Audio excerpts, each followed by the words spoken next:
Welcome back, boils and ghouls. It's time for another one of the greatest stories never told. This time, we're going to be tackling a subject that I've been wanting to get to for a long time.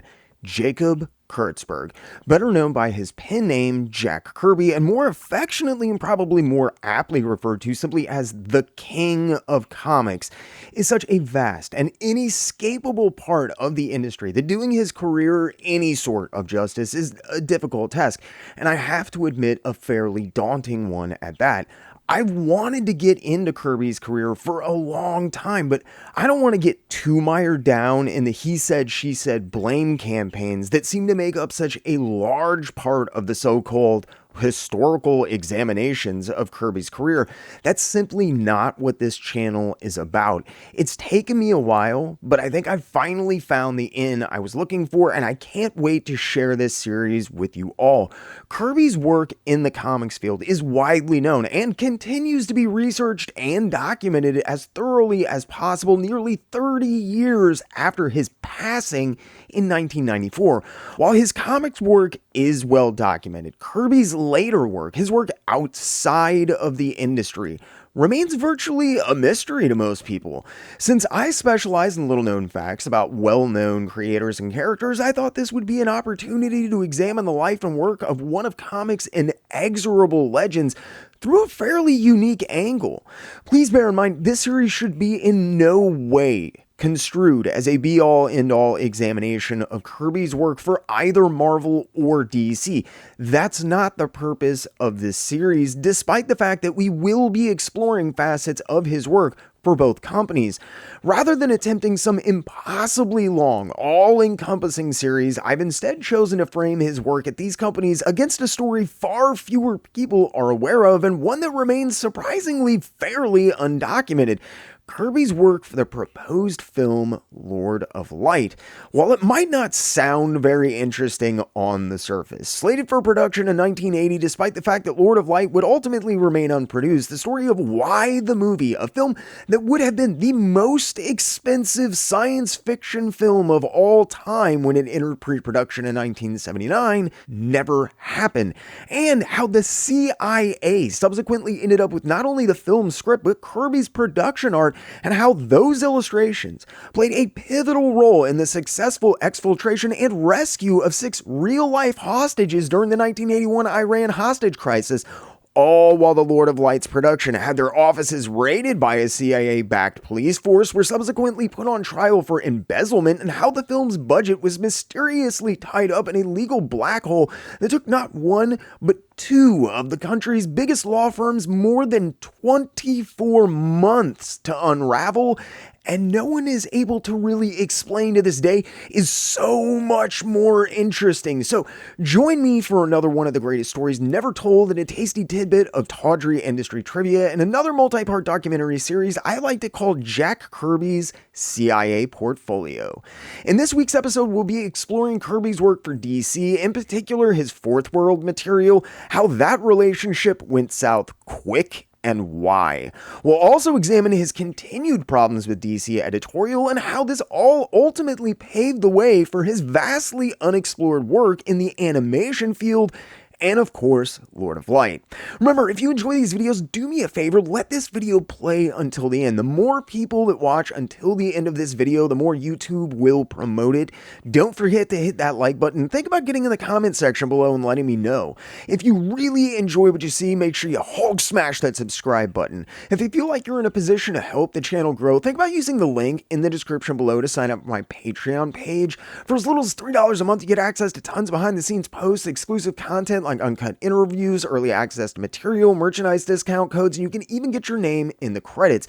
If Patreon is not your thing, but you still want to support the channel, have no fear. You can sign up for membership right here on YouTube. Just hit the little join button and select the tier and perks that fit you best.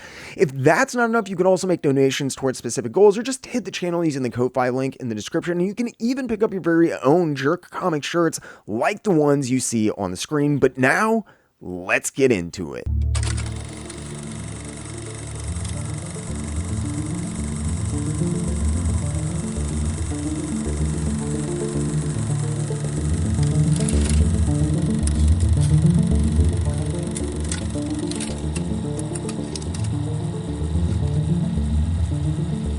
As sales began to take a nosedive issue after issue during Kirby's stint on Jimmy Olsen, or at least this is according to DC Editorial at the time, and despite a promising uptick in sales initially, it became clear that if something didn't fundamentally change about how the company was working with Jack Kirby, they would both end up on the losing end of the stick. DC had expected immediate return on recruiting Jack Kirby in the form of renewed sales that weren't manifesting, and Kirby had left Marvel basically out of frustration, hoping for a greater deal of creative and artistic control and freedom and more competitive pay. Sadly, the two seemed to be at direct odds with one another as they continued to struggle in any attempt to create the mutually pleasing and beneficial relationship they both had initially hoped for. There was a fundamental lack of understanding between Jack Kirby and DC that surpassed any problems he might have had with Marvel in the past, which made themselves apparent almost immediately.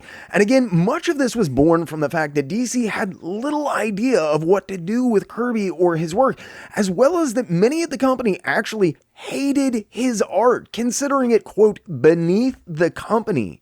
Kirby, for his part, may have been vying for a better position with DC than he had with Marvel, and even thought he was getting that very thing initially, but honestly, much of what he did came from frustrations that had built up over years until Jack Kirby reached a breaking point and left Marvel in a rather impetuous move, despite the inordinate amount of time that he had been in talks with Carmine Infantino about a possible move.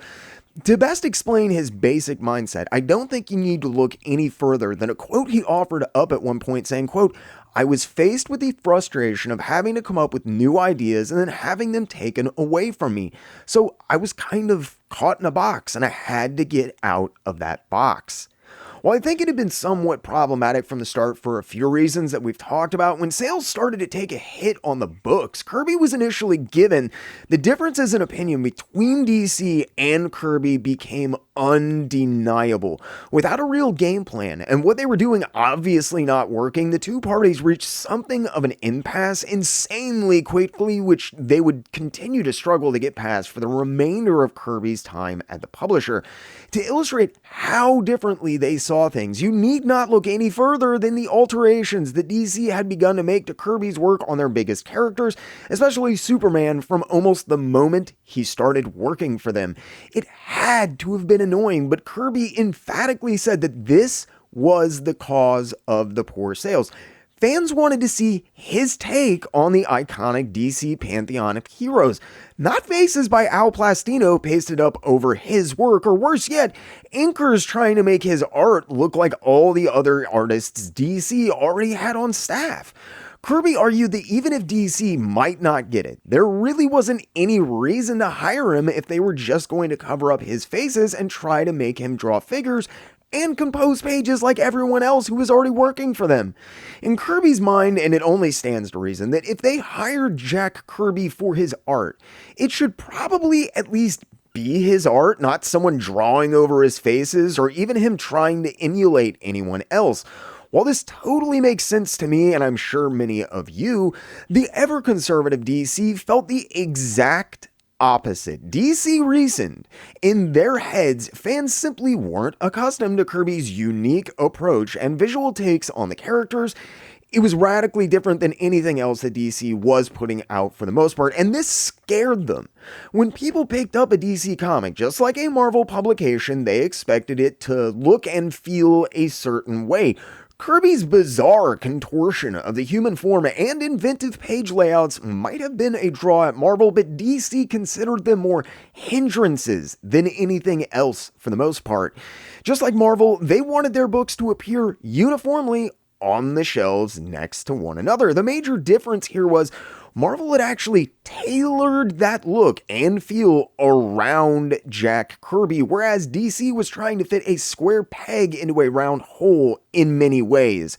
Rather than indulge his creative whimsies and figure out what worked and what didn't, DC instead handled Kirby with a series of knee-jerk reactions that would completely undermine any long-term attempts that they made at being cooperatively productive. Either completely unaware of this or simply attempting to weaken Kirby's resolve when it came to submitting to their way of thought, DC felt the answer was not more freedom, at all. Instead, they believed that to make Kirby appear more in line with the rest of the DC universe that fans were accustomed to after decades of loyal readership, the answer was in fact more artistic and editorial interference. As the months pressed on and things continued to fall apart, DC tried to make things work, the way they wanted them to at least, and so did Jack Kirby, but they never really worked together, at least not well enough. The truth be told, I don't think that Jack Kirby ever really saw eye to eye with many people at DC, apart from Carmine Infantino and a few others who did their best to make his stay there work. While a great deal of Kirby's problems with DC were due to interference with his art and editorial mandates that tampered with his stories in ways I don't believe the editors ever thought about, to be quite frank, I also think another large part of this was that Jack Kirby by this time was accustomed to being the one to set the pace and tone, not follow anyone else's. This had never been his strong point, his Green Arrow stories case in point. While there had been a lot of frustrations for Jack Kirby at Marvel, I honestly believe that one of the biggest sources of problems during the latter half of his career was that he had taken the fact that Marvel quite literally catered their entire art style and company aesthetic around his own for granted to an astounding and almost unbelievable degree. It just became like second nature to operate that way. It had caused him a ton of headaches over the years, and it had most certainly cost him more than a pretty penny considering how much of his work and approach that Marvel adopted and never credited or paid him for.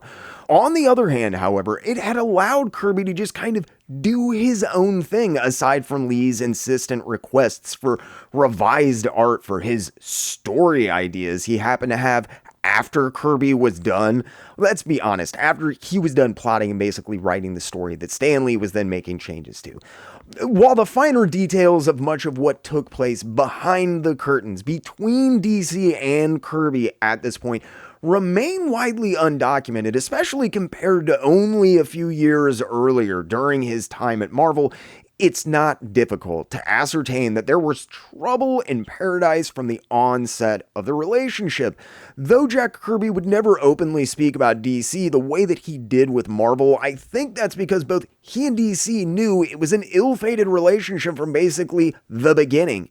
Beyond DC's demands that Jack Kirby's faces and other aspects of his work be tweaked and needlessly changed before it saw publication to make it appear more in line with the rest of DC's fastidiously controlled brand, I think the best example of what went truly wrong between Jack Kirby and DC on a much more fundamental level was the Fourth World line.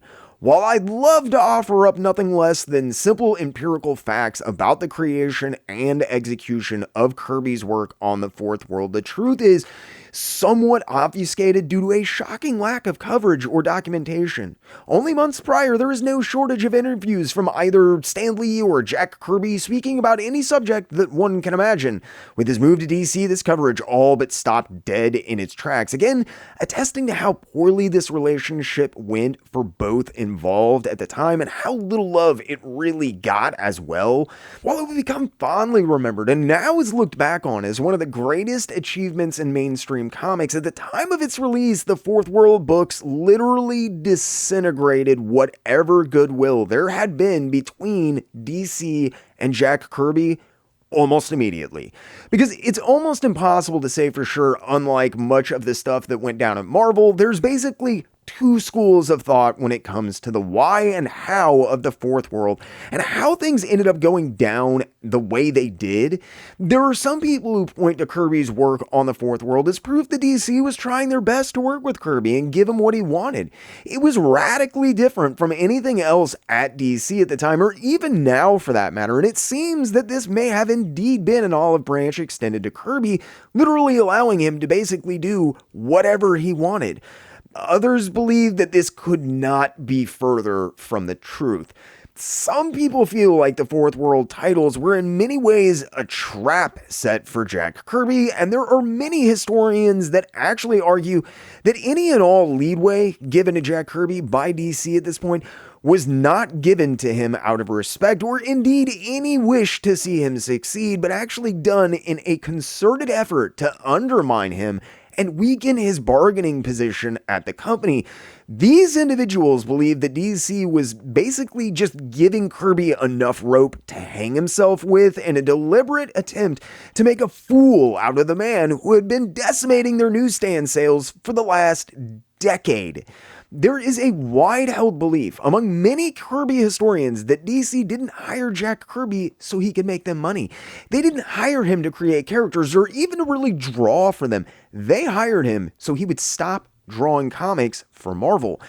As unbelievable as DC sinking time and money into something that they knew was going to be and ultimately wanted to be a failure, simply in an effort to weaken Kirby's position and take him down a peg or two, might sound absolutely crazy. And although the truth is far from this cut and dried, there is a shockingly large amount of truth to these allegations. While I think the concept that he was given his Fourth World title simply as a way to undermine or discredit him is ludicrous, and that viewpoint is simplistic at best. The truth is, Kirby's Fourth World titles were more likely part of an attempted compromise that DC was trying to make with Kirby as time went on in an effort to make their relationship work, however ineffective and poorly handled it might have been, but were ultimately utilized in many of the aforementioned regards when it came to handling and wrangling Kirby for a great deal of his time at the company following the death of the Fourth World. Unfortunately, while DC did give Kirby the books as a sort of way to appease him, they also did it for a much less altruistic and much more sinister reason: leverage. In the beginning, they essentially let Kirby create the Fourth World books and characters that he wanted to in an effort to not only appease his wishes for creative freedom, but capitalize on his legendary creativity and get some inexpensive new IPs, which might prove to be valuable to boot. As time went on and sales didn't live up to either Kirby's hopes or DC's expectations, they began to use the creative freedom and leeway that they were giving him as something to hold over his head as they exerted more editorial control and influence over Jack Kirby, his stories, his characters, and his art. He might have initially thought he was getting exactly what he wanted when DC gave him the go-ahead on the Fourth World, but I don't think Kirby had any idea what he was in for once DC gave him a little slack, especially when sales didn't seem to reflect the increased interest that he had promised after he was given the level of freedom which Kirby insisted his fans wanted and expected. This may have been due to a number of things. It may have been that DC was indeed tampering too heavily with his work even when they allowed him a modicum of real creative control. It may have been that Kirby was finally starting to lose touch with readers and what they wanted. People were not ready for what he was about to unleash on DC's unsuspecting readers. In fact, if you'd been paying attention, especially to Thor, you might have picked up bits and pieces, little clues that prove, as with many things, Jack Kirby had been working on his Fourth World denizens for some time, though not necessarily in the forms which they would eventually appear in the DCU. While still at Marvel, Kirby had come up with the idea, and I think even tried pitching it to Stan Lee, who obviously was having none of it because he refused to lose any, let alone multiple big-name characters that were making Marvel a lot of money at the time. Kirby wanted to do Ragnarok in the Thor title, full on. Kirby wanted to kill off Thor and all of the other lucrative main players in the series and replace them with all new gods, all pun intended. When Marvel hadn't gone for the idea, he'd used a somewhat altered version of these events in the pages of the Inhumans. But if you look closely at Kirby's final work on Thor for Marvel and his first work on New Gods, you'll notice something extremely interesting, at least in my opinion. In Kirby's proposed ending to Thor Ragnarok, the planet was literally torn in half, and the gods of the book murdered one another until no one was left. If you look at the first page of New Gods, you'll notice that very same splintered planet almost immediately. While he never admitted or maybe didn't want to for legal reasons, it's pretty clear that Fourth World and New Gods in particular actually start the page after Kirby's proposed ending to Marvel's Thor. When Kirby left Jimmy Olsen, he branched out into a host of other series which he created for DC, many of which were ideas and characters that he'd actually come up with while at the House of Ideas, but vehemently refused to use there because of his perceived mistreatment by the publishing house at that time. Frustratingly, when examining this from a historical perspective, Kirby didn't really know any other way to do things by this point. He didn't need the Marvel method per se, but after so many years working one way, Kirby was rather unaccustomed to having to hold the publisher's hand and explain every little decision and idea that he had and wanted to introduce. It was a maddening prospect for Kirby, who was exploding with ideas and was used to just being allowed to kind of throw them down on the paper as he came up with them. This was not how things worked at DC, and they made this abundantly clear time and time again. There would be no Silver Surfer at DC, nothing created outside of editorial overseeing, and this was way more than a minor annoyance for Jack Kirby at a certain point. The thing is, I don't really know what he wanted, and I don't think he did either. He was ticked at Marvel, and they'd certainly run roughshod over him, but as much as he might have disliked it, he'd become accustomed to working in a certain way, and when he started at DC, Kirby, more than rather ironically, hoped to do essentially exactly what he'd done at Marvel. Start a new series, create a bunch of characters, set a basic plot in motion, and then pass it off to a team of writers and artists to expand on from there. Obviously, the big difference here is that Kirby was calling a lot of the shots when it came to what the stories were and had a much louder voice in the final decision-making process as to what did and didn't see print, or at least that was the idea to begin with. While this was what Kirby wanted, DC wasn't necessarily on board, despite agreeing to many of Kirby's requests, which they were in fact using to corner and kind of control and manipulate him. They seemed happy enough to let Kirby create a bunch of new characters, who, as I mentioned, might end up being as profitable and popular as some of his Marvel characters. They were even fine with him creating stuff and then moving on to a new series. But there was a catch. Just like at Marvel, DC basically began to insist that Jack Kirby keep drawing them all.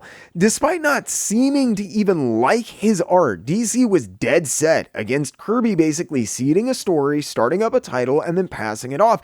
And it didn't matter how good the team was that he would get to work on something or anything of the sort.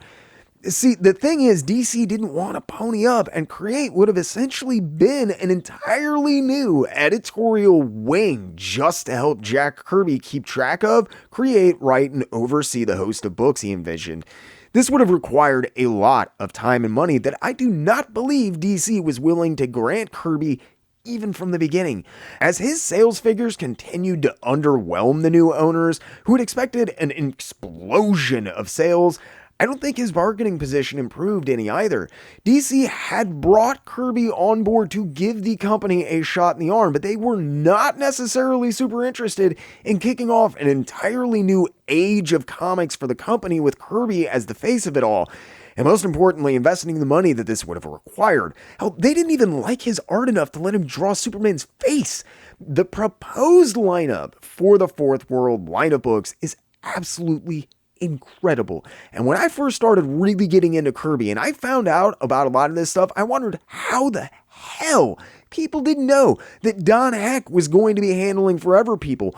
Wally Wood was supposed to handle New Gods, and almost unbelievably, Steve Ditko was going to tackle Mr. Miracle. It was an absolutely mind-blowing lineup, but it appears this didn't happen for one simple reason. DC had no interest in investing that level of effort or money into Kirby's aspirations for an entirely new cosmic wing of the DC universe.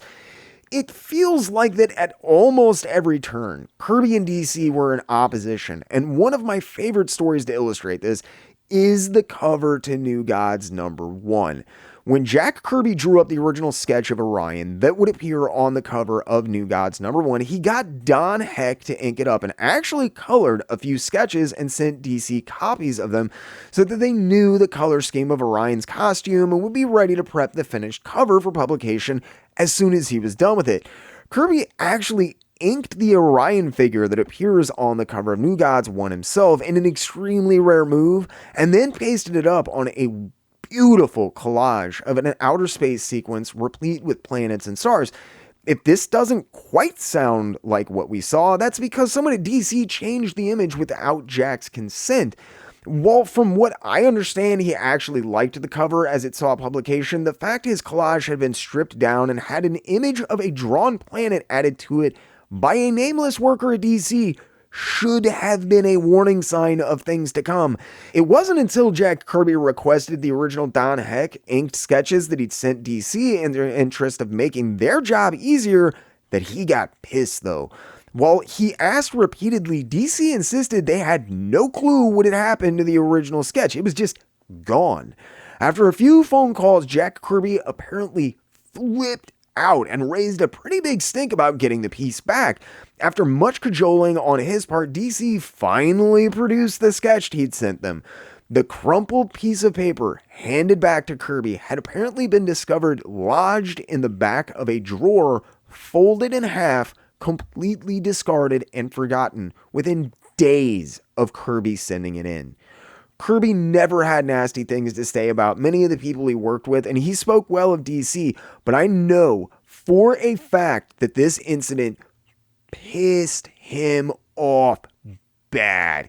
It was a blatant sign of just how little they liked or respected his work and his mind. And even if he couldn't admit it to himself right away, Kirby knew this better than anyone. While I don't know this to be the case for sure, it's my belief that DC's complete disinterest in helping Kirby create and maintain an editorial collective for his Fourth World series is the reason that Heck and Ditko never ended up working on Forever People or Mr. Miracle in any regards. It's completely possible that Ditko himself was just uninterested in the work by this point, as he'd started to have increasing problems working with others, especially in more mainstream books, and was beginning to eschew higher levels of pay and recognition in the service of remaining truer to his principles and the ideals that he personally wanted to present in his work and see represented as a whole in the medium. Heck had begun working with DC at almost the same time as Kirby in 1970, and while he obviously never took over Forever People, Kirby recommended Heck for a job on Batgirl, which he ended up doing backup stories for in Detective Comics that same year. Whereas the reasons for Ditko not joining is definitely in question. There's no doubt that it was due to DC's lack of monetary commitment to the Fourth World project that Don Heck never took over Forever People. This is also the reason that Wally Wood didn't end up taking over on New Gods. Sadly, it's also the reason that Wood never ended up inking Kirby's DC Fourth World material at all. Wally Wood was doing some sporadic work for DC at the time anyway, mostly on horror titles like House of Secrets and The Witching Hour. DC was not happy about how much they had to pay him apparently, and this would lead to one of the biggest tragedies not only in the Fourth World Odyssey and creation, but in Kirby's career in general, in my opinion. Only weeks after Kirby had left Marvel, Wally Wood had turned pages into Marvel in hopes of working with Kirby on a series, only to be informed that he had obviously left the company only a week prior. With this in mind, Wood went to DC and asked them if he could get involved with Kirby's projects, whatever they may be, at the company. The answer was an emphatic no. Rather than Wally Wood, DC somehow, and I don't honestly know how they did it without short of threatening Kirby, but they convinced him to keep Vince Coletta as his inker, at least for the time being. While Coletta was a well-known collaborator of Kirby's and was a large part of the more simplistic, childlike Kirby illustrations that a lot of people remembered from his Marvel work, he was also an absolute butcher when it came to people's work. There are few professional inkers who reached the level of prominence that Vince Coletta did, who are so unfondly remembered as he is today. Coletta was a workhorse. He did what he did for a paycheck, nothing more, nothing less, most assuredly. With this in mind, he was absolutely concerned with one thing above all else: making as much money as possible, and this was done by doing as much work as possible, and not necessarily the best work. Because DC was paying almost $20 less a page than Marvel for working on Kirby's stuff, Coletta began to take more and more shortcuts.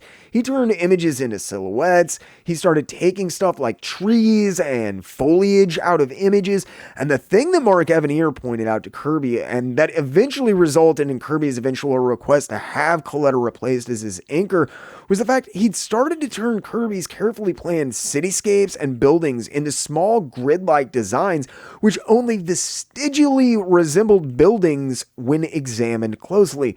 Coletta's messing with his art was far from Kirby's biggest problem with him, though. Now, you have to bear in mind here, Kirby was more than a little paranoid at this time. He was working months ahead of schedule to assure that books did not fall behind.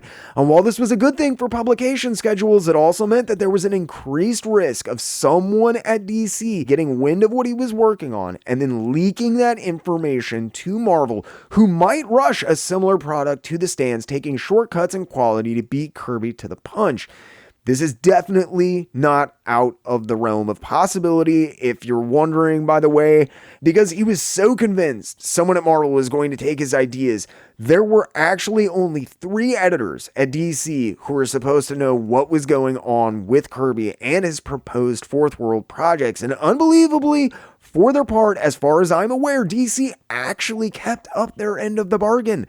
Aside from those working on the series, Joe Orlando, Carmine Infantino, and Dick Giordano, no one at DC knew what the Fourth World books were even going to be about, or who they were going to be about. Not even Julius Schwartz, according to legend. DC took their vow of secrecy pretty seriously and did an admirable job of keeping things under wraps from what I can tell. Vince Coletta, on the other hand, did not. Coletta wasn't just cavalier about showing the pages around, he'd actually reportedly gone so far as to make physical copies to give other people. At one point prior to the start of the Fourth World titles, DC received word that Marvel wasn't just aware of what Jack Kirby was doing for them, but that Vince Coletta had provided physical copies to enough people that there were pages of Kirby's work for the upcoming series hanging on nearly every wall of the Marvel offices. It was so bad that at one point, when DC couldn't find the reference image that Kirby needed, Mark Evanier called up Marvel and they were able to provide him with the Forever People page that they needed a copy of.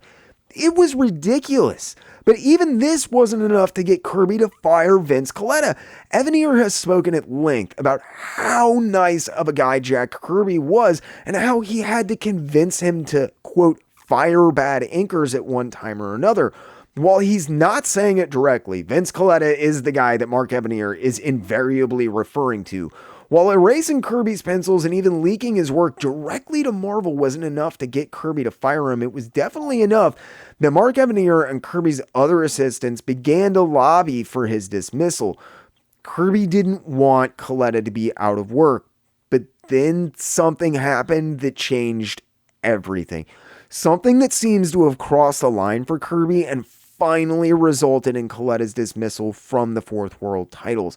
Attesting to his better nature, while Kirby chose to overlook Coletta's many shortcomings and even looked the other way when he basically intentionally leaked pages from a book that could have easily been reverse manufactured as a result, had Marvel actually wished to do so. By the 3rd issue of New Gods, though, Jack noticed that there were sections of the book being entirely rewritten.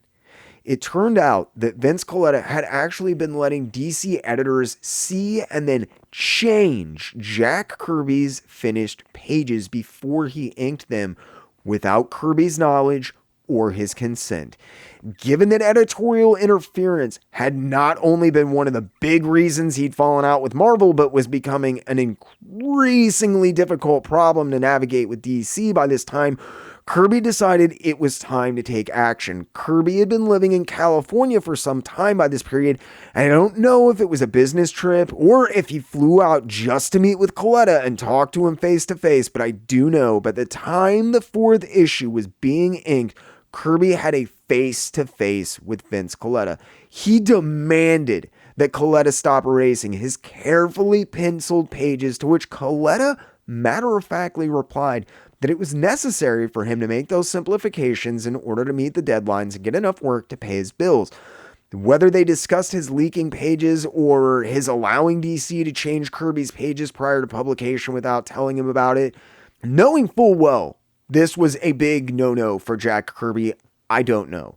What I do know is that when Vince Coletta just nonchalantly basically told Kirby he didn't really care that he was messing up his art and suggested, quote, he draw simpler pictures so that they could both get the job done faster, an incensed Kirby told Carmine Infantino that Coletta was out and they needed someone else to ink the books from then on. While Infantino reportedly told Kirby he was allowed to do, quote, whatever he wanted, Infantino and DC repeatedly tried to get Kirby to take Coletta back on as an inker once Mike Royer took over starting on New Gods issue 5.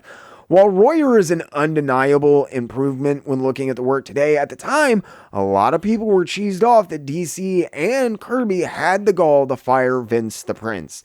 Detractors claimed that Coletta was responsible for keeping up whatever veneer was left of Kirby's Marvel work and sales, which were already on the decline, and took an absolute beating after this. If their lack of commitment to editorial support wasn't enough of a problem, there were a host of other unforeseen problems brewing like a storm on the horizon. Marvel was employing an old tactic of flooding the stands, but they'd managed to put a new spin on it. There was more Jack Kirby art published by Marvel while he was working for DC than when he was still with the company. Marvel was literally drowning the stands in Kirby reprints and covers, but this wasn't the nastiest part. Martin Goodman, for all his shortcomings as a human being, is a cunning strategist in a lot of regards, and in a masterful move, Goodman goaded Infantino and DC into making a huge misstep in late 1971. Just as Jack Kirby and DC attempted to reconnoiter and figure out something which was pleasing to both parties, while still allowing Kirby to produce the group of titles which would eventually collectively become known simply as the Fourth World, and during a pivotal point in Kirby's planned expansion of said books, as well as continued friction between Editorial and Kirby creatively, Marvel made a drastic move. They increased the price of their books from 15 to 25 cents and increased the page counts from 32 to 48 pages.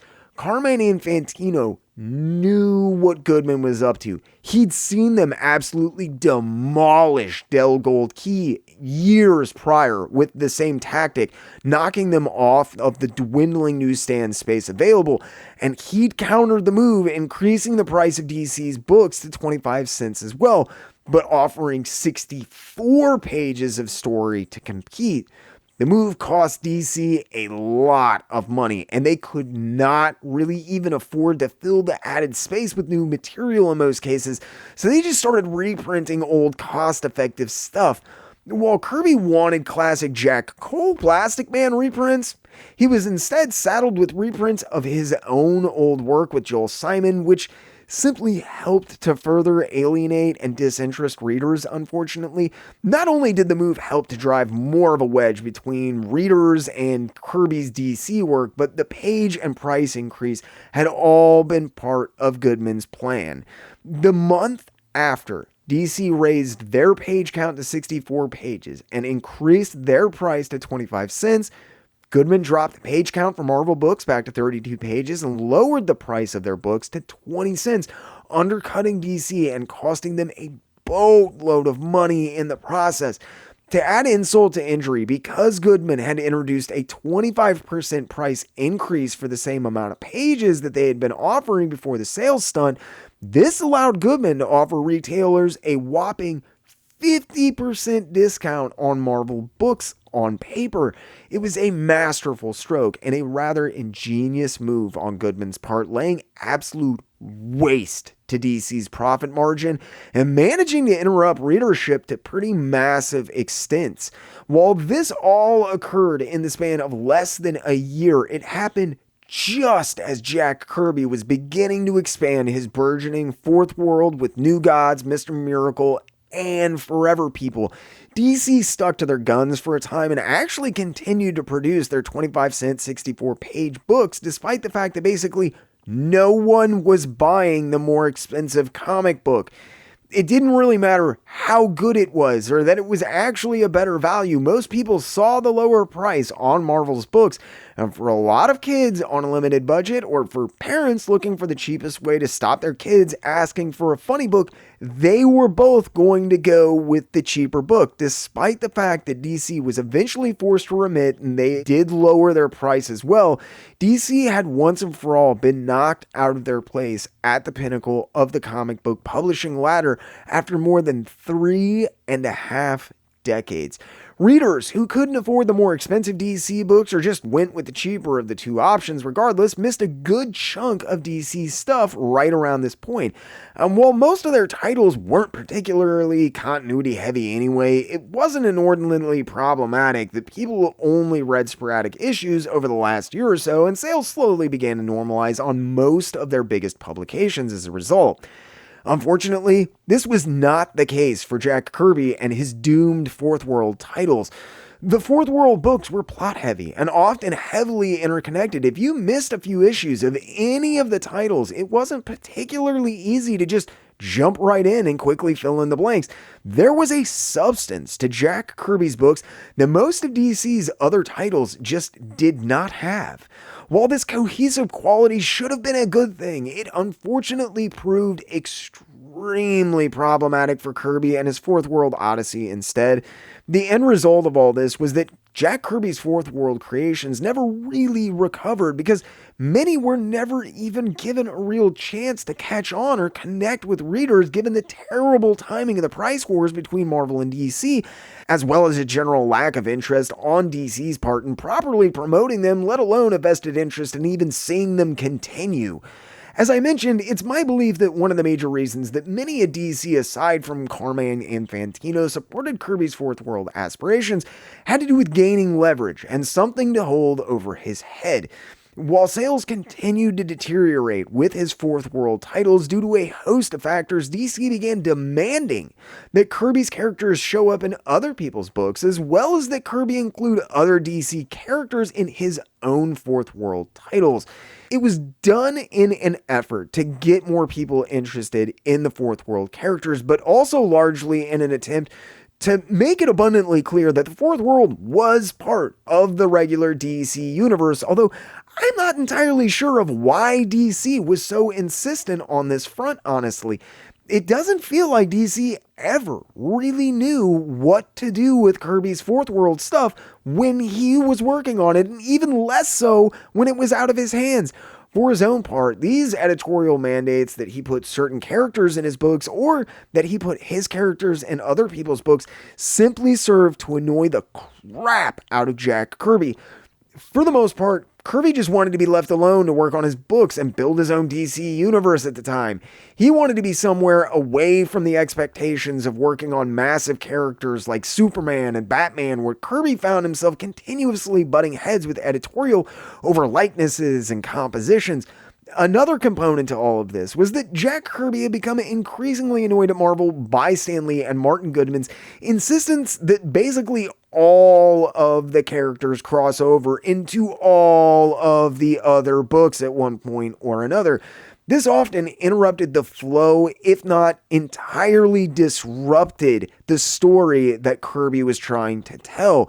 Lee, who obviously given the Marvel method had no knowledge of these plans, and I don't think cared much anyways, had become increasingly bad about this as the years had worn on, and it apparently ate Kirby pretty bad. He hated it when Lee insisted he write other characters into the books, but he also found it in bad taste for Lee to interject Kirby's creations into other artists' books as well. A seemingly endlessly empathetic man, Jack Kirby didn't want to be the cause of what had been a consternation for himself in the past. In the end, it didn't really matter, as the Fourth World wouldn't stick around for much longer, though. By October of 1972, less than 24 months after their inception, both New Gods and Forever People were suspended as a result of poor sales following DC's attempt to counter Marvel's move to drown them out of the market. While DC would feature several of Kirby's creations, especially Mr. Miracle, in a number of their other publications, Kirby's Fourth World was over before it ever really got a chance to start. Most people at DC blame this on low sales figures, while many historians and other professionals cite jealousy and machinations that were conspiring in many regards against Kirby, things that the King was never even aware of, as he lived all the way on the other side of the country in California with no real clue about the day-to-day happenings at DC headquarters. Personally, as I think is often the case, I don't believe it to be as cut and dried as all of that. I think the truth of the matter is a tad bit more complicated. Kirby's Fourth World is heavy-handed, and it can be somewhat hard to digest on first glance. This isn't anything egregious, but while in some ways it's similar, it's not really like any of Jack Kirby's other work either. It successfully spoke to the older audience Kirby was continuously trying to write for while at Marvel, but which Stan Lee seemingly always found a way to transform into more of a homogenized and kid-friendly tale. There's no denying the genius and the energy that seems to literally explode off of the page when you're reading this work, and it's most certainly Kirby's most personal work in the medium. However, many of the elements that would go on to make it such a landmark series in the future were rather albatrosses that hung from the title's necks at the time, and few realized the genius of what they were seeing unfold before their very eyes. The Fourth World was different. It required following multiple books and multiple characters, and the stories often involved tying tales and characters from different titles together in a way that most other books at the time simply did not do. In many ways, it challenged readers, and while it might have made it had circumstances been right and Kirby could have built the universe that he hoped for, unfortunately, the price war with Marvel stunted any real chances they had. I don't necessarily buy into the fact people weren't ready for it, or even that they weren't interested in it either. There was a decent enough bunch of people willing to follow Kirby just about anywhere he went at this point. The problem was they wouldn't pay a premium for what they perceived as Kirby's more experimental material. That being said, while the series fell prey to a number of badly timed calamities, there were certainly plenty of people at DC that didn't want to see Kirby or his proposed universe succeed for innumerable reasons. They didn't like his work. They didn't want to have to pay for an editorial bullpen to oversee the titles, and they generally didn't want the headaches involved with creating and maintaining this huge, massive thing that Jack Kirby was so interested and invested in creating. While fondly remembered today, at the time the Fourth World titles were nothing short of an unmitigated disaster from both Jack Kirby and DC's viewpoint. DC didn't make the money they were hoping for, and as time passed and Kirby knew the cancellation was imminent on all of the titles, he grew increasingly disheartened. While he definitely wasn't phoning it in or anything, and Kirby was certainly still pushing himself, I think one of his main goals, especially with Mr. Miracle, was to have fun before what he saw as the series' inevitable cancellation. Add to this, Kirby was dead tired of doing other people's stories and working under their thumbs.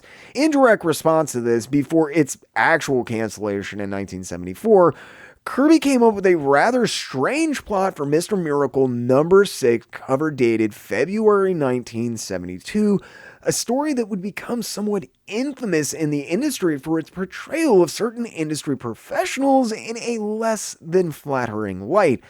The version of the book that would eventually see print actually proved to be the proof most people produced for the better part of the next 2 decades concerning how Jack Kirby really felt about Stan Lee.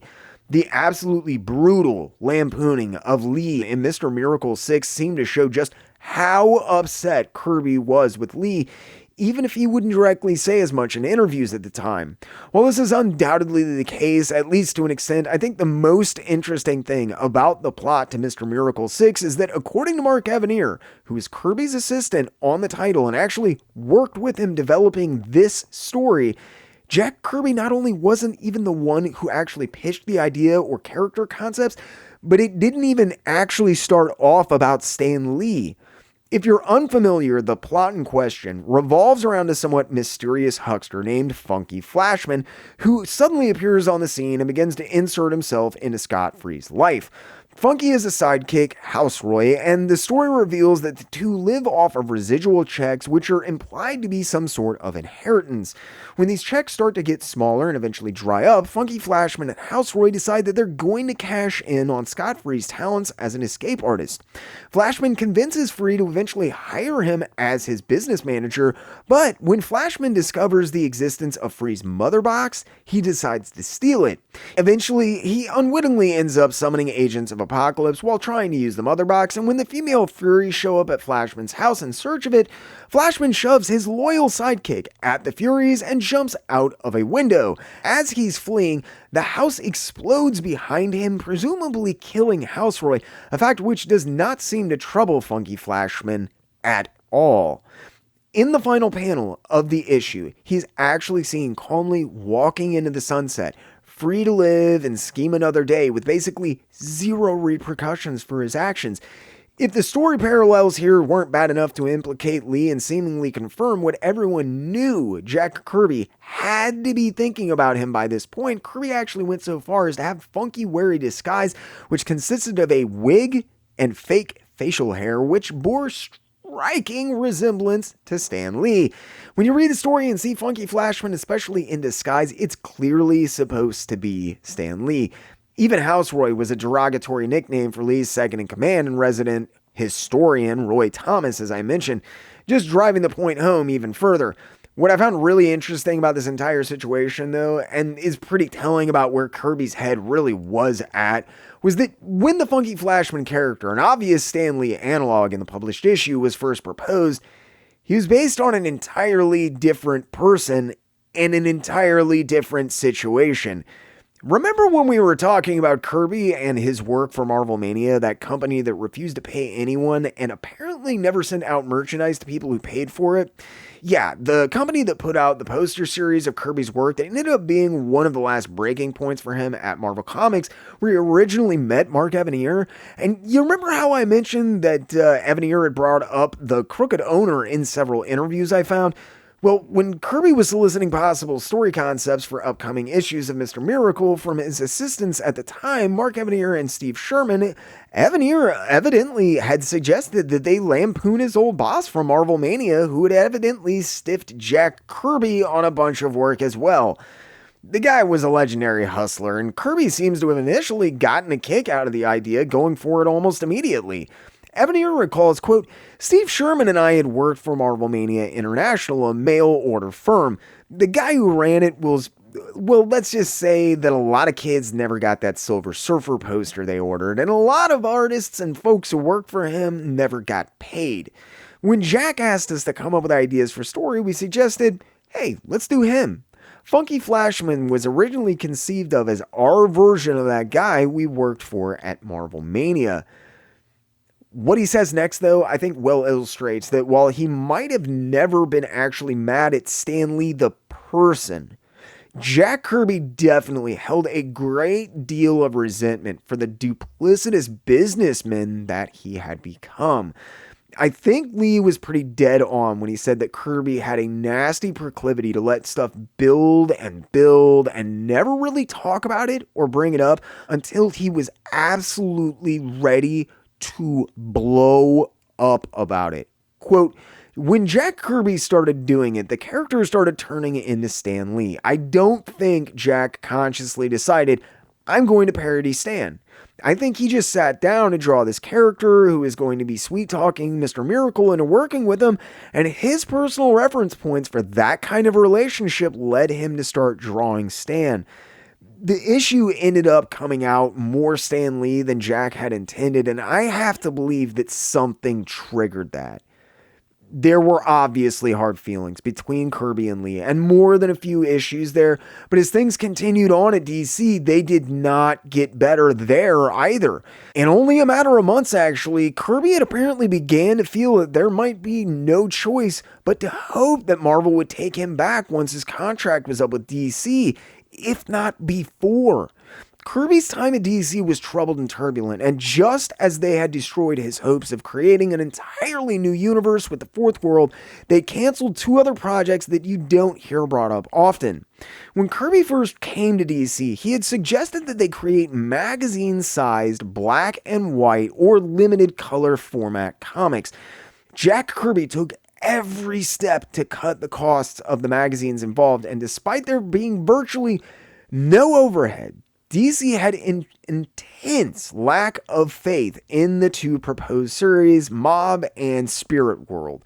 Spirit World is undoubtedly the best remembered of these, but in another point to illustrate how little faith DC truly had in Jack Kirby from basically the moment he started working for the company, they ordered that Neil Adams redo the entire cover for the initial issue of Kirby's Spirit World, which was supposed to be released around July of 1971. Now, I say supposed to be released because DC didn't even bother to actually distribute nearly any of the copies that they printed to anyone.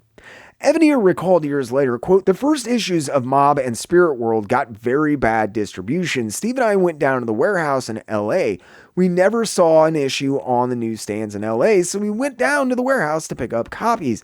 They had not even left the warehouse. DC actually later on sold them in ads in the comics because those issues had not gone out to whole states." Kirby had spent months laboring over some of the most daring and original art that he had ever created during his time in comics, especially for Spirit World, but DC canceled the series before they were ever even released. An issue they didn't even really bother to sell despite printing, I might add. With 2 of his Fourth World titles taken from him, his magazine line canceled before it ever even started, things went from bad to worse for the artist. Starting in 1972 and then subsequently throughout 1973 and 74, Kirby was delivered a series of absolutely devastating blows. These difficulties would seriously impact the rest of his life as well as his career trajectory and had to have been incredibly demoralizing for the increasingly defeated Kirby, who found himself seemingly stymied at every turn. Kirby's station began to increasingly diminish, and he found himself vulnerable due to waning favor with both publishers and fans.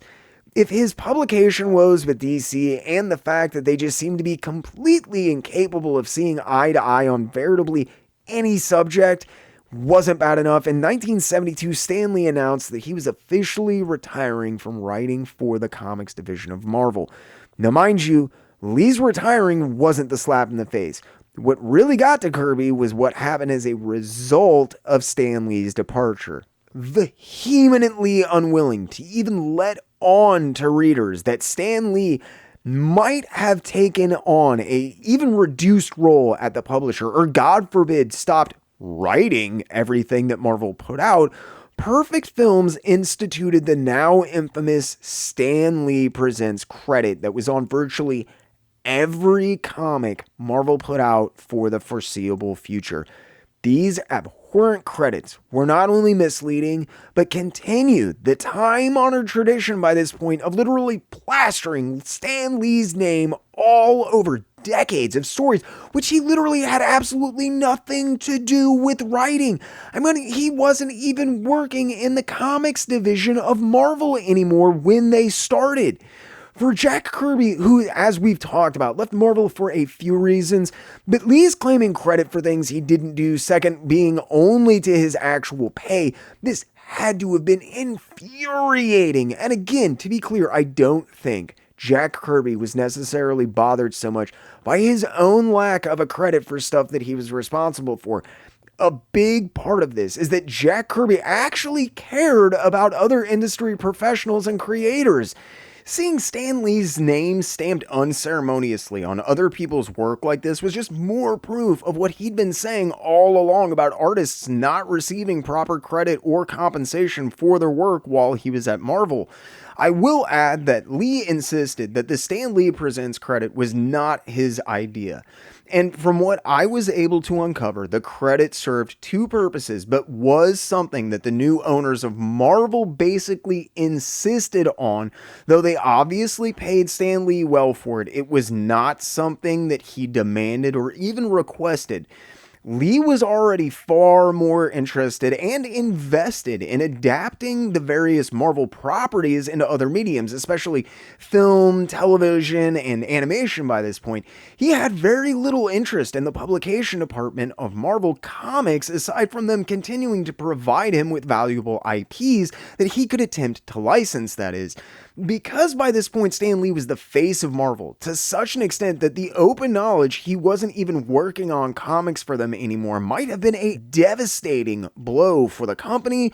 Perfect Films probably wouldn't just let Lee walk away squeaky clean. They needed Lee's name on their books, and this credit was likely part of the negotiations to allow Lee to pursue his dream of licensing and adapting Marvel's properties rather than working on the actual books anymore.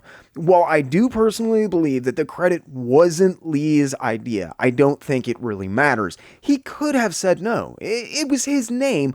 Marvel didn't own that, and he knew it didn't belong on those stories. Even he admitted that in his later years, but they paid him well for it. And really, what did Stan Lee care? He'd never really been very interested in comics anyways. He did not love the medium or even think it had anything worthwhile to say necessarily. For him, they were just a stepping stone to something greater, something bigger and more respectable. He'd taken on the nom de plume Stan Lee because he didn't want to sully his real name, which Lee always said he was saving for when he wrote the quote great American novel, which you would have thought he might have gotten around to at least trying his hand at during his 90 plus years on this planet, but he didn't, because I don't think that Stan Lee ever really had anything to say. He was a showman and a businessman, and whether he liked it or not, he kind of found his place in the world once he transitioned away from the publication branch of Marvel and began to be employed by them to be a quote comics ambassador instead. This was a position which he was paid a six-figure salary for, I might add, where Stan Lee could really have cared less. Jack Kirby lived and breathed comics. For him, they were a serious business, one he'd been involved with for nearly his entire adult life, and Jack Kirby certainly saw them as a valid art form with something to say. To Jack Kirby, comics weren't something to be looked down on or to be ashamed of. For Jack Kirby, comics were a deadly serious subject. Kirby was still toiling away in his basement dungeon, chained to his desk 10 to 12 hours a day, cranking out pages 6 or 7 days a week for publishers who didn't understand him or what he was trying to do. Kirby was desperate enough to be chasing slight page rate increases and working himself to the point of physical and mental exhaustion in an effort to produce as much work as was humanly possible after more than 30 years in the industry.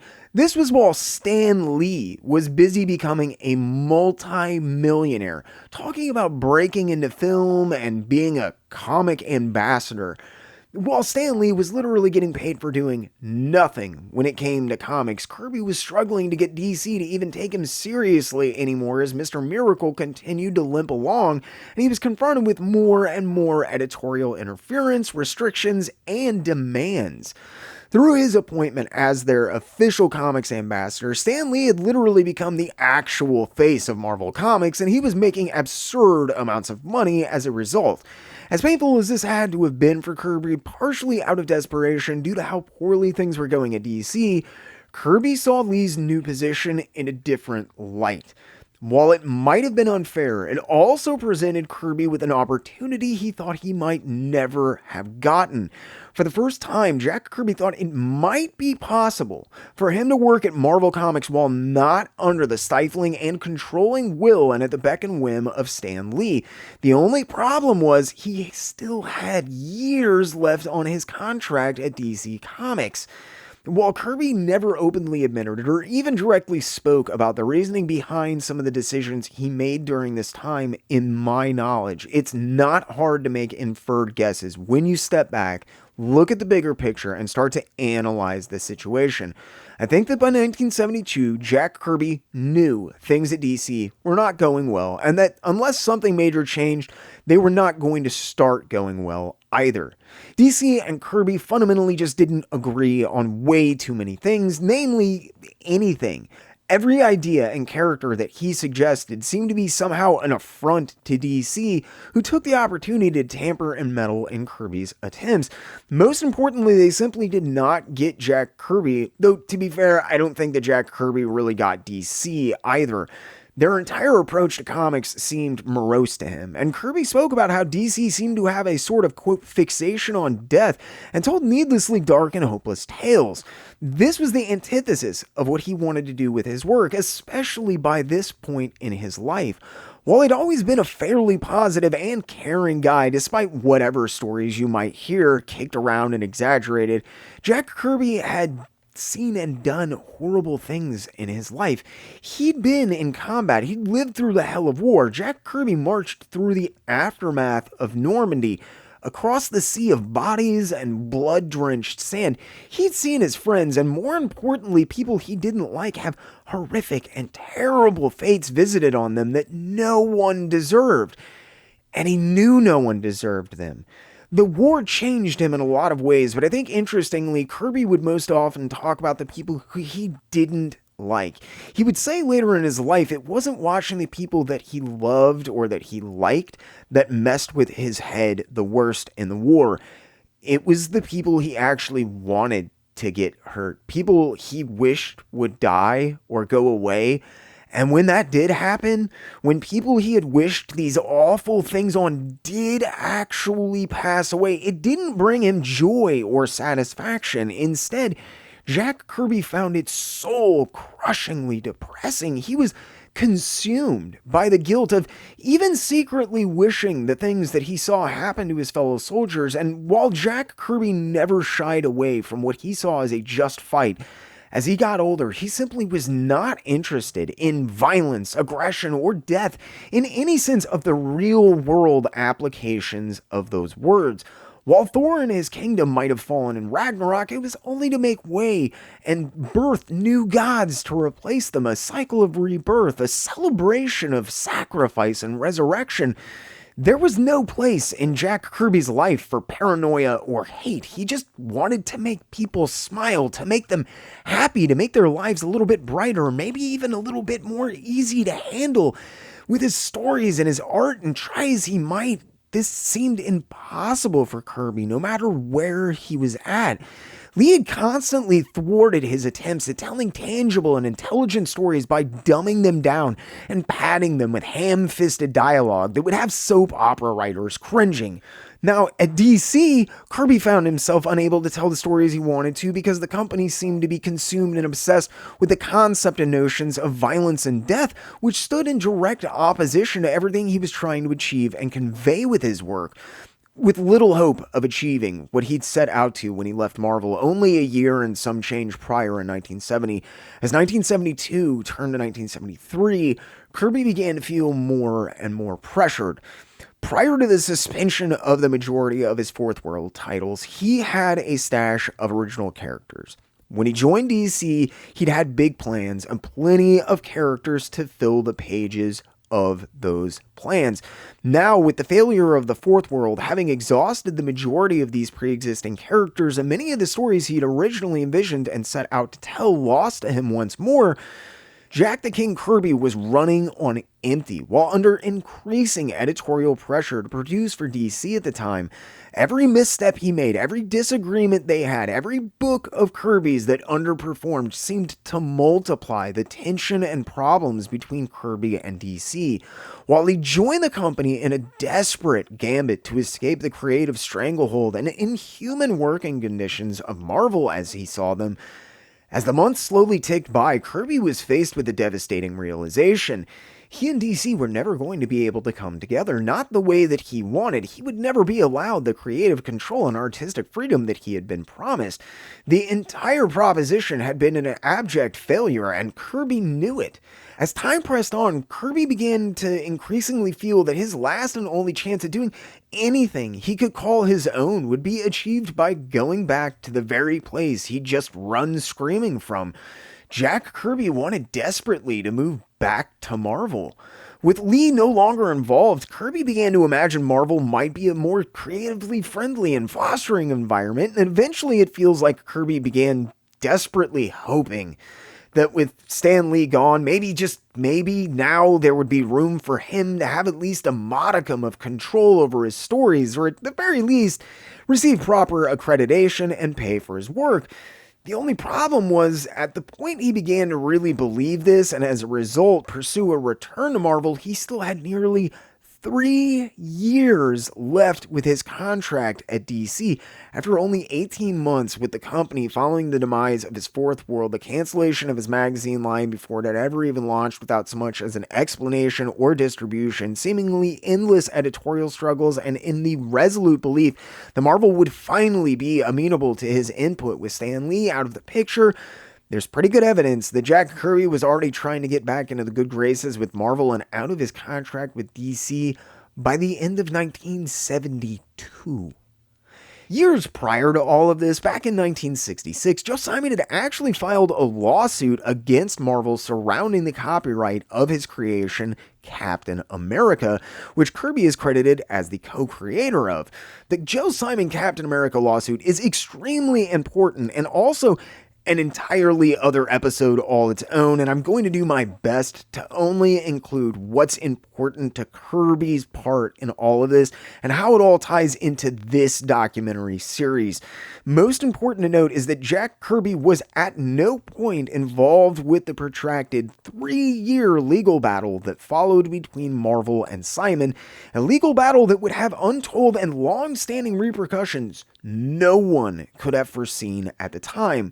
While he was named in the suit, this was because he was the acknowledged co-creator of the character by Joe Simon, who as such named Kirby several times, specifically in reference to the origins and creation of Captain America. The other really important thing here is that even though Jack Kirby hadn't been part of the lawsuit, and from all accounts had actually tried to remain as neutral as possible as he could, as he was still working for Marvel at the time, when the suit had eventually concluded, even though Joe Simon agreed, took a settlement, and backed off, at least for the time being, for his own part, Jack Kirby had refused to sign the settlement contract. Even though the case had been settled in 1969, just prior to his departure from Marvel and during the heights of his problems with the company, despite not making any moves for the character himself or even threatening a lawsuit, Kirby had stalwartly refused to sign the contract. This was presumably, at least partially, simply on principle. During the height of his contract negotiations, and just following Goodman's attempts to cut his page rates, refusing to remit rights to another of his creations to Stan Lee, Martin Goodman, or Marvel, was probably one of the few power plays that Jack Kirby ever made with the company. This despite the fact that, again, he made no legal assertions to control or attempts to gain monetarily from withholding his signature from the contract. Kirby had high hopes when he parted with Marvel, and I don't necessarily think he was thinking about the fact he might have to ever work for them again, and as such, he didn't feel any need to sign away the rights to another of his countless creations that Marvel had hijacked. As his time at DC continued and Kirby failed at getting his footing or even having a truly successful series, it feels like he became increasingly aware that a return to Marvel was all but imminent, despite whatever problems he might have with the company or how they treated him. After New Gods Forever People and Mr. Miracle had gotten the axe, Kirby subsequently put out 2 more titles, Kamandi, The Last Boy on Earth, and The Demon.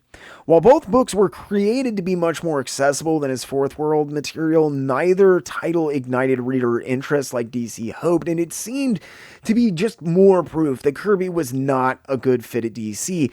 Kamandi was a hit with a lot of young readers who were just getting into comics, but unfortunately it would be decades until it became clear the influence that that title had on the young minds of those that read it, many of which were radically altered and inspired to join the industry themselves. Kamandi didn't do awful or anything, but it definitely didn't light the industry on fire. A lot of people then and even now still rip on it for being Kirby's version of Planet of the Apes, but just for the record, and for my own edification, Kamandi is not just Kirby's version of Planet of the Apes. This is all the more interesting, actually, because Kamandi was supposed to be his version of that popular film. See, DC had failed to acquire the license, losing out to Marvel, and Carmine Infantino had then approached Kirby about a proposed series. Infantino told him to come up with his version of Planet of the Apes, to put a Kirby spin on things. The thing was, Kirby didn't watch movies. He'd never even seen Planet of the Apes and was only peripherally aware of it at best. He knew what it was about in the most general sense, having read some reviews, but rather than rack his brain or even watch the movie, Jack Kirby did what he always seemed to do. He just reached into his magic bag of tricks and pulled pre-existing ideas out to fit the occasion. While Infantino asked for a Kirby version of Planet of the Apes, Kamandi was actually a combination of two things Kirby had come up with decades prior. The basic story and premise is extremely similar to a story he'd written for Harvey Comics' Alarming Tales in 1956 or 1957, The Last Enemy. Elements of The Last Enemy were then combined with an abandoned strip he'd been developing around 1958, Kamandi of the Caves, and yes, the name does appropriately allude to how much the Kamandi comic owed to the earlier strip, sharing nearly identical premises.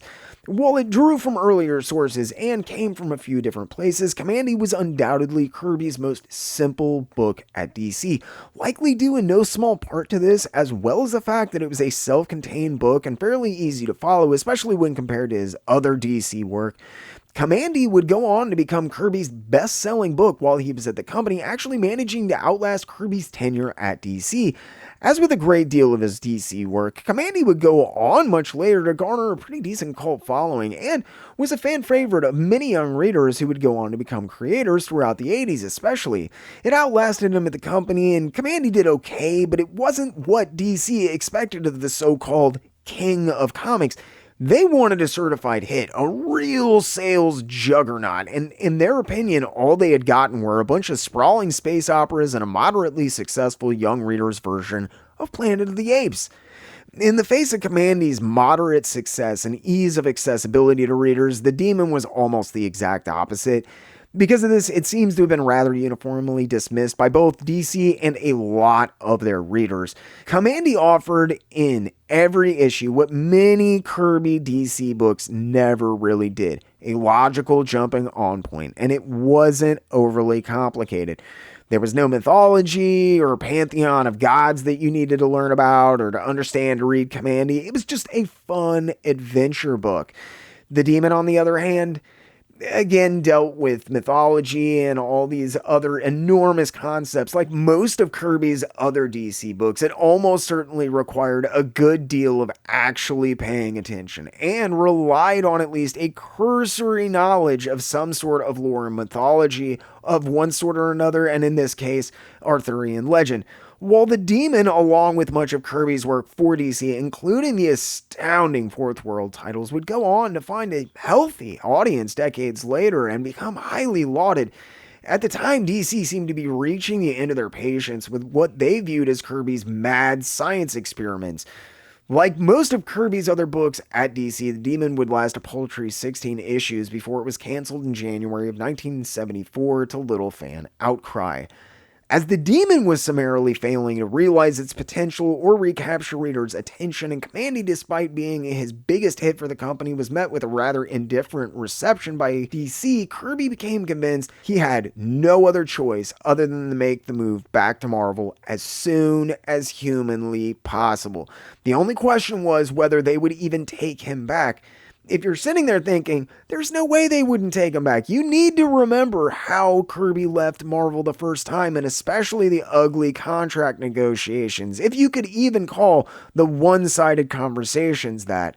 This all paled in comparison to the fact that at this time, Kirby still hadn't signed the agreement that Marvel had sent him when Joe Simon finally agreed to settle out of court with them in 1969 after nearly 3 years of continuous litigation and hearings.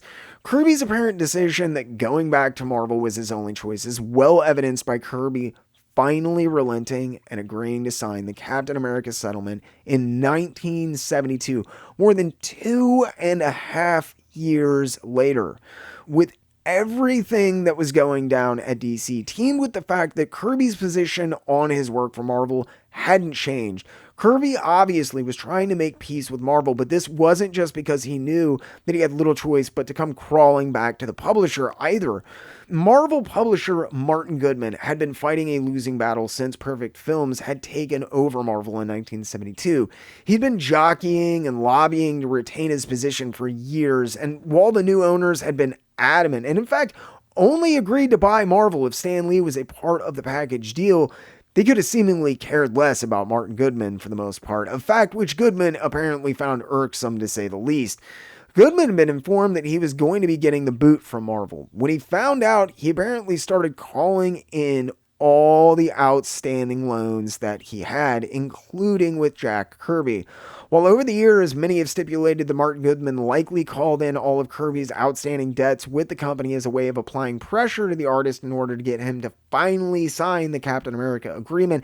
After more than 2.5 years of holding out, despite not making a legal move of any kind, this doesn't really make sense on a few levels. Martin Goodman was already in the process of leaving Marvel by this point, and not because he wanted to. He sure as hell wasn't happy about it, and I highly doubt that Martin Goodman had much of any interest in doing Marvel or anyone there any favors. Enraged that he'd been squeezed out of his own operation, Goodman left Marvel in 1972 in a huff to form another comic imprint, the terribly ill-fated Atlas Seaboard Comics, in June of 1974, a few years later. Goodman was notoriously upset about his dismissal from Marvel, and I can't see any reason he would be going out of his way to help them get Kirby to sign the Captain America contract, considering he was already being forcibly removed from the company by that point in 1972. It just does not make sense. Also, Kirby wasn't doing as well as he would have hoped, but he definitely wasn't broke, and he was still getting a steady paycheck from DC.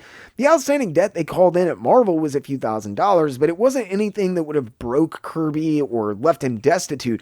So the actual loan probably isn't the reason Kirby took the paltry $2,500 settlement and finally agreed to relent and sign the contract where he completely gave up the rights to Captain America in perpetuity to Marvel, along with the understanding he could never legally challenge Marvel's ownership of that character in the future either. While that deal might sound like an absolute nightmare, as idea after idea, title after title, character after character seemed to fall apart at DC, after continued run-ins with editorial opposing views and approaches to storytelling and art, Jack Kirby was praying that he would be allowed to exercise a clause in his contract to get away from DC. Kirby reasoned that both parties were unhappy, and it's more than likely that Jack Kirby was probably signing the Captain America settlement, mainly because he knew there was no way Marvel were ever going to hire him back with unsigned lawsuit paperwork challenging the company's ownership of one of their biggest characters. While he would sign the Captain America settlement, taking the paltry $2,500 offer in 1972, this neither engendered a positive response from Marvel, nor was Kirby ever able to convince DC to let him out of his contract. As unhappy as they might have been with his work there was no way they were letting Jack Kirby walk right back to their biggest competitor, a publishing house where Kirby had literally single-handedly dominated the superhero comic book market for nearly a decade. As things continued to unfold, Jack Kirby was being more and more marginalized and painted out of the picture by Stan Lee, who by this point had begun to really perfect his invented stories and rhetoric regarding the creation of Marvel's mighty universe of characters. Importantly, Marvel, who employed Lee as an ambassador, could essentially use him as a flagpole to lay ownership to any and all of Marvel's by then extremely extremely valuable IPs without fear of legal repercussion on Lee's end. Because of this, they had a heavily vested interest in not only protecting but promoting and popularizing Stan Lee's claims of sole creator credit on nearly every one of Marvel's major characters. This would eventually get so out of hand that I've actually read interviews with Stan Lee who talked about creating Captain America. Captain America was published before Lee ever writing or even plotting books, and this fact is well documented as far back as 1966 when Joe Simon first sued Marvel over ownership of the character legally, as part of their continued plan to not only minimize the damage due to his public departure from the company, but do whatever they could to sabotage sales on Kirby's current books for their direct competition. During this time in DC, almost unbelievably, Jack Kirby actually had more Marvel material on the shelves than he ever did while he was with the company, as I mentioned. This well demonstrates that the power and the popularity of the King seemed rather undiminished at the House of Ideas in many respects. However, considering he wasn't getting paid a penny for his reprinted work, you might think that this would have put Kirby off from trying to go back to Marvel. And it did, despite his continued trouble with bullying by the company and especially the way his attempted contract negotiations had gone. Kirby still saw Marvel as the better deal. Considering the number of things that he's spoken openly about as being problematic with Marvel, this should pretty much tell you how things were actually going behind closed doors for Jack the King Kirby during his tenure at National Periodical Publications. This seems especially true post-1972, when Kirby appeared to be literally climbing the walls, trying to escape his contract with DC, which wasn't technically up until around the end of 1975. As it became clear this was not going to happen, however, Kirby knew he had to think quick on his feet and come up with something else for the expectant publishing house. Luckily, even following his signing the Captain America settlement, the cancellation of his Fourth World line, and the failure of both Kamandi and the Demon to capture audiences' attentions in a big way, Kirby still had one last idea up his sleeve. An idea he happened to have been sitting on since his days at Marvel, ironically, during his time on Captain America. In hopes of recapturing his past success at Marvel and utilizing whatever remaining material he had left from his time there, Jack Kirby made one final desperate gambit to please both DC Editorial and their readers. Kirby's last grasp at creating something totally different and unique was none other than OMAC, or One Man Army Corps. Originally, OMAC was going to be some bizarre alternate version of Captain America for some as of yet undefined alternate future of the Marvel Universe. Much like the New Gods characters, which Kirby had obviously been hinting at in the pages of Thor for several years and ended up sitting on as he didn't want to relinquish rights and control of the characters to Marvel, Jack Kirby had been holding off on introducing OMAC in hopes that his position with Marvel would improve while he was there. Once he'd moved to DC, he'd once again put off doing anything with the character as project after project failed to connect with readers or please Editorial. When this didn't happen, Kirby begrudgingly began working his way through the few ideas that he had left after the implosion of the Fourth World. Kirby truly had high hopes of getting out of his contract with DC, but as it became more and more evident that this was not going to happen, he was forced to relinquish more and more of the ideas he'd been stockpiling while things deteriorated with Marvel starting in the mid-60s. And again, if you're wondering why DC wouldn't let him out of his contract, it's not a difficult thing to ascertain. While neither party were really satisfied with the working relationship, I think that the major factor in DC's refusal to let Kirby out of his contract had to do with the actual reason that they had hired him to begin with. They didn't want Jack Kirby putting out books for Marvel. DC might have technically not been getting what they thought they would, or even what they thought they should have out of Jack Kirby as far as characters, titles, or sales, but they were smart enough to know that they'd managed to lure away Marvel's powerhouse artist. Despite the rocky relationship and both DC as well as Jack Kirby's obvious annoyance at the situation that they found themselves in, DC were going to be damned if they let Kirby just waltz back to Marvel and start pounding them on the newsstands again, especially after the price wars had proven so costly for them, all pun intended. In this vein, DC continued to publish Kirby's work, trying desperately to find anything at the publishing house that both suited Kirby and sold well. An incredibly out there concept. Sadly, OMAC was far from the success Kirby had hoped, and the series was canceled almost immediately. While there would be other work, the last several years of Kirby's tenure at DC felt like he was just kind of waiting for his contract to be up and taking whatever assignments were given to him.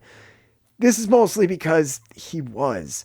Kirby didn't belong at DC. He knew it, they knew it, it wasn't a good fit. Nothing that Kirby ever did for the company seemed to be what they wanted, and vice versa.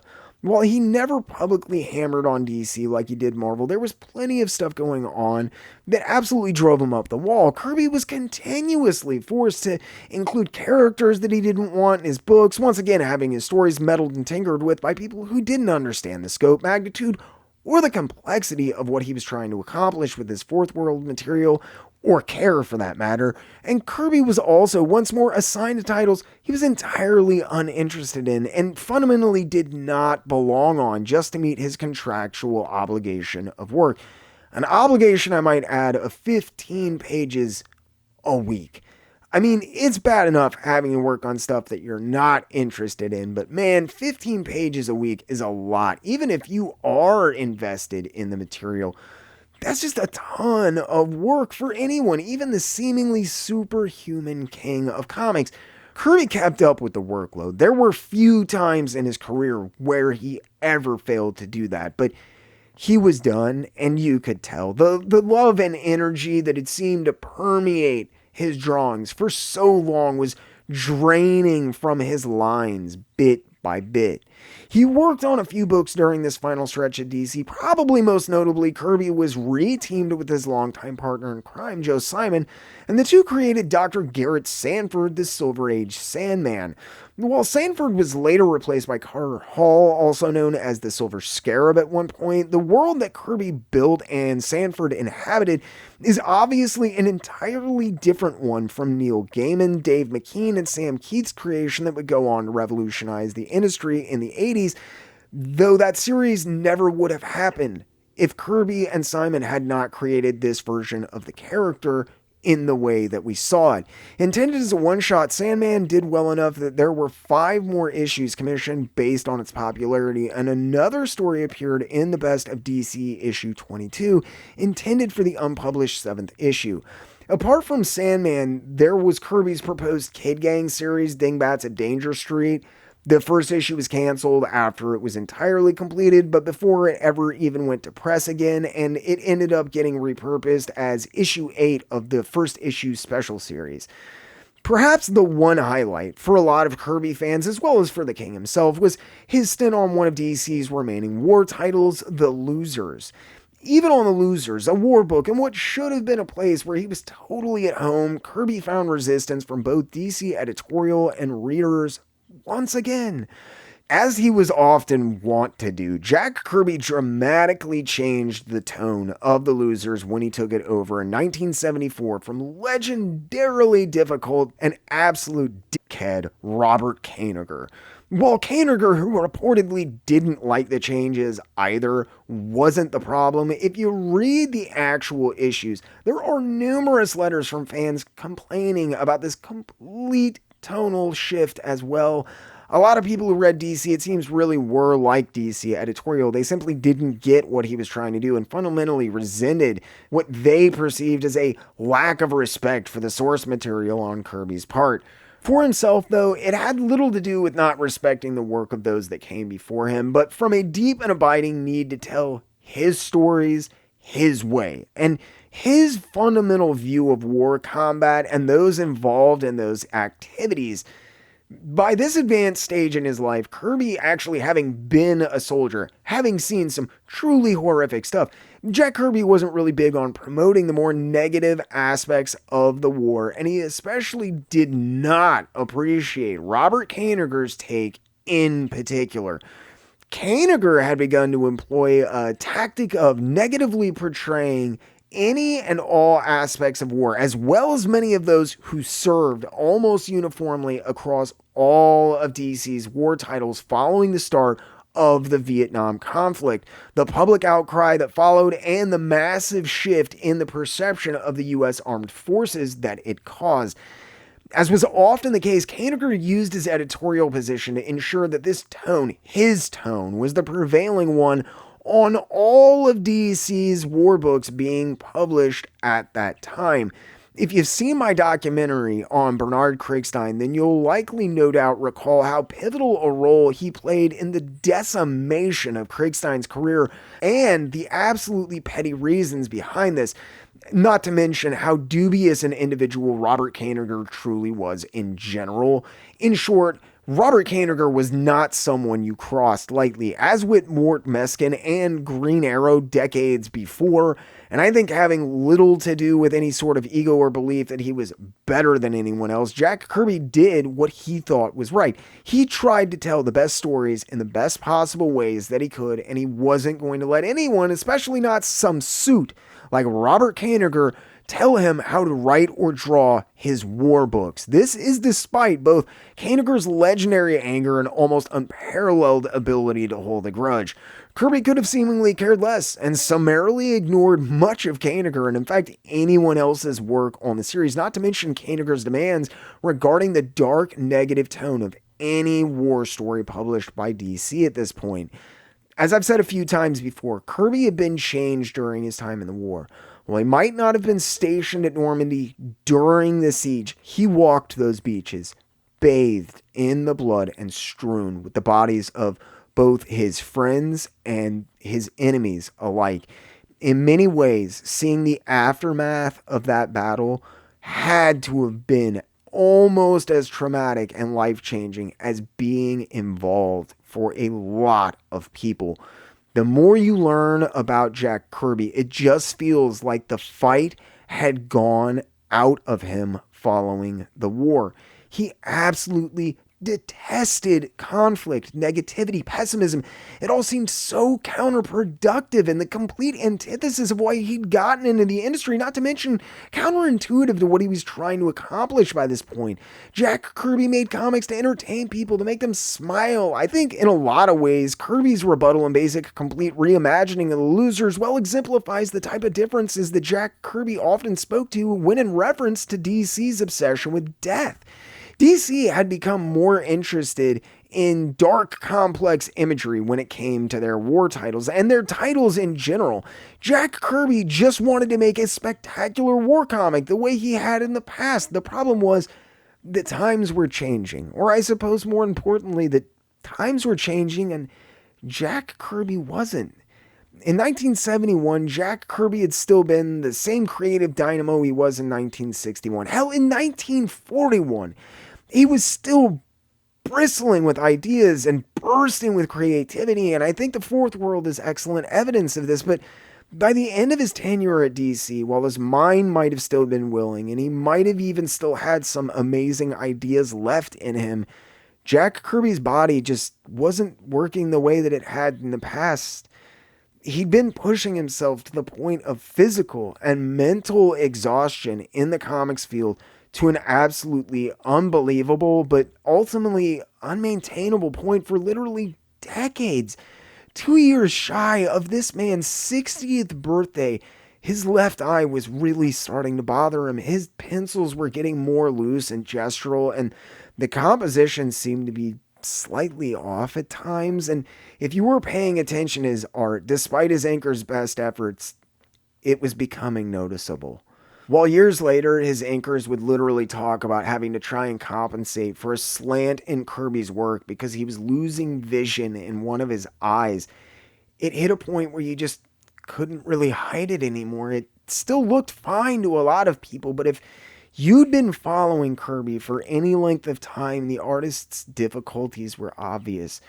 On top of his physical ailments, the bevy of characters that he created over the decades leading up to Marvel, as well as most of those he came up while originally at Marvel, but hadn't ultimately used, had all been fed into a meat grinder by DC and were lost to him by 1975. The king was on the ropes and he knew it. He struggled to find his footing, but by the time his contract at DC was coming to a close, there was a lot of people who said that Kirby's time in the industry was coming to a close as well. As if his deteriorating eyesight, continued failed attempts at proper compensation, and facing some of the worst working conditions imaginable, the industry that once adored him so much seemed to have grown jealous and embittered, snidely poking fun at Kirby behind his back and taking pot shots at him publicly. Some began to even refer to him as Jack the Hack. While this obviously wasn't the prevailing thought on Kirby, hearing this kind of stuff, it hurt him deeply. He loved comics and just never felt like he really belonged or was appreciated anywhere he went. The only thing he had was the respect of his peers, and even that was beginning to evaporate in his eyes by 1975. With all that he'd managed to accomplish in his storied career, it was probably time for Kirby to have gracefully bowed out of the industry and start to enjoy the twilight years of his life along with Roz and his kids. The problem was comics had no retirement plan. Kirby had been chained to his desk, working himself to death, quite literally exhausting his body, simply in an effort to stay afloat and keep his family comfortable. There was no way he could afford to just up and leave comics without some sort of out plan, and he had nothing of the sort. Because of this, despite the fact that the major reason he even entertained the idea of returning to Marvel originally was because Stan Lee wasn't overseeing the publishing or writing of their comics division anymore, he'd been desperate enough he'd talked with Lee directly about returning to Marvel on a few occasions while he was still apparently under contract. I don't know if this was in hopes Lee might be able to help him out of his contract with DC or what, but I do know that when Lee publicly stated in interviews in 1974 that he'd been in talks with Kirby about returning to Marvel in the past tense, it was to the extent the decision had all but already been made that he would be returning to Marvel no matter what. When his contract with DC was up in 1975, Kirby did indeed end up going back to Marvel, but it wasn't as the returning champion that one might expect. There was little fanfare, especially on Marvel's part, and while he'd only been gone for less than 5 years, a lot had changed at the publisher. For the first time in decades, the anointed king of comics was struggling. He'd hoped that by returning to Marvel, where he'd enjoyed so much success in the past and spent so many years harboring a rabidly loyal fanbase that picked up anything he worked on, he could at least manage to recapture a modicum of his previous success. While he was gone, Marvel had refined and homogenized his approach to comics, though. Kirby would no longer be the sole artistic face of the company. He wasn't the man that everyone turned to when they were in dire need of the best, and he was certainly no longer defining the artistic aesthetic of the company, which had initially been basically entirely tailored around him and his approach to his art. Despite high hopes upon his return to Marvel, Jack Kirby once again found himself at a publisher who seemed to neither respect or know what to do with him. Join me next week as we look at Kirby's not-so-triumphant return to Marvel, the struggles and strife that followed him there along the way, and his first forays into animation, a field that would dramatically alter the outlook of Kirby's future and change his career forever in the process. But that's next week. In the meantime, I hope you all enjoyed, maybe even learned something. If you did like what you saw, make sure you hit that like button. Think about getting in the comment section below and letting me know. If you really liked what you saw, make sure you Hulk smash that subscribe button. If you do that, make sure you ding the little notification bell so you never miss a video or premiere again. If you feel like you're in a position to help the channel grow, think about using the link in the description below to sign up for my Patreon page.